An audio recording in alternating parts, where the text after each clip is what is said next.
33 কোটি দেৱতা ইয়াতে হৈছে কি 7 ভনী 7 শান্তি 9 ভনী 9 শান্তি 18 নালা 18 শান্তি তাতে হয় কি বৰাই বাথুক যদি বাদ দিয়া যায় 34 হয় হেতু মানে 33 জোৰ হয় আচ্ছা এতিয়া কোনো এটা মাঙ্গলিক কাম কৰিবলৈ হলে বা কোনোবা নকইনা গা ধোৱা বা দৰাক গা ধুৱাবলৈ হলে ভাল এটা মাঙ্গলিক কাম কৰিবলৈ হলে 7 ঘাটৰ পানী লাগে 7 ঘাটৰ পানী লাগে এটো হৈছে 7 ভনী 7 শান্তি 9 ভনী 9 শান্তি হৈছে কি যে যিকোনো এটা বিবাহ শ্ৰাদ্ধ মাঙ্গলিক কাম এটা যদি সিদ্ধ কৰিবলৈ হলে 9টা কি আছে নীতি আছে আচ্ছা আৰু তাৰ পিছতে 18 নালা 18 শান্তি হৈছে মানে কি যে 18 জন গুৰুৰ মানে বিভিন্ন তেওঁলোকৰ মানে পৰামৰ্শ বিলাক আছে আচ্ছা কি কি পোৱা যায় এইবিলাক কথা কোৱা যায় এই হেতু কৰিহে মানে 7 ভনী 7 শান্তি 9 ভনী 9 শান্তি 18 নালা 18 আছে আচ্ছা হেতু আকৌ আমাৰ খেৰাইৰ লগত হেতু জড়িত আছে খেৰাইত কয় কি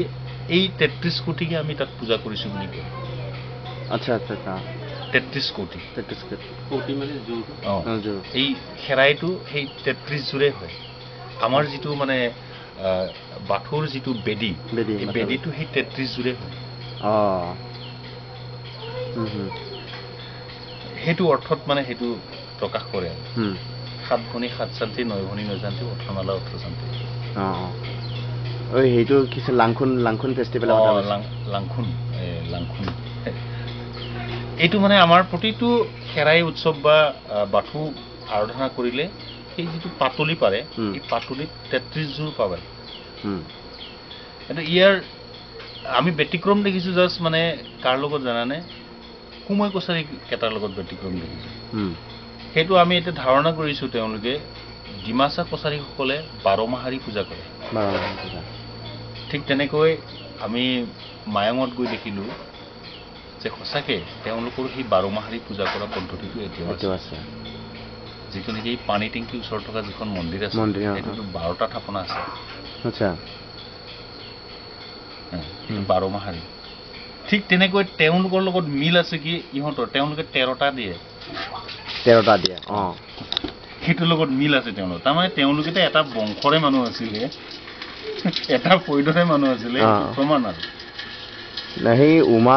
উমা ডেকা ৰজা যে তেওঁ তেনেকে কথাটো কৈছে কিন্তু তেওঁ সেই কথাটো এটা বংশৰে মানুহ তেওঁ এটোৰ পৰা এটা প্ৰমাণ হয় কিন্তু আমি যে আমি এক শিলচাঙৰ লগত আমি এক শিলচাঙৰ খিনিও মাইবঙৰ পৰা আহা শিলচাঙৰ খিনি মাইবঙৰ পৰা আহা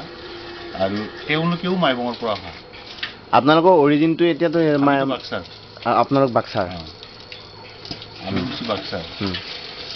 এই কুমৈ কছাৰী খিনি হৈছে মাইবঙৰ এইখিনিতো ইয়াতে থাকিছে আৰু এই মায়ঙৰ বড়োখিনিও ডিমাপুৰ যিখিনি ৰজা মায়ঙৰ বড়োখিনি ডিমাপুৰ এতিয়া যিটো মানে কনভাৰ্ট হৈ গ'ল কনভাৰ্ট হ'ল সৰুকুচলৈ এই লোকেন্দ্ৰ হাজৰিকাৰ কিতাপখন চালে তুমি দেখিবা সিহঁতে কনভাৰ্ট হ'ল কুচলৈকে কিন্তু বাদ বাকীটো তেনেকৈ আছে কুচত যোৱাৰ কাৰণে এতিয়াও তেওঁলোকে কিন্তু 12 মাহাৰী পূজাটো এতিয়াও কৰিবলগীয়া হয় এই 12 মাহাৰীৰ যিটো পূজা বড়োসকলে কৰা তাৰ ওপৰত এতিয়াও মানে অলপ চিন্তা চৰ্চা অলপ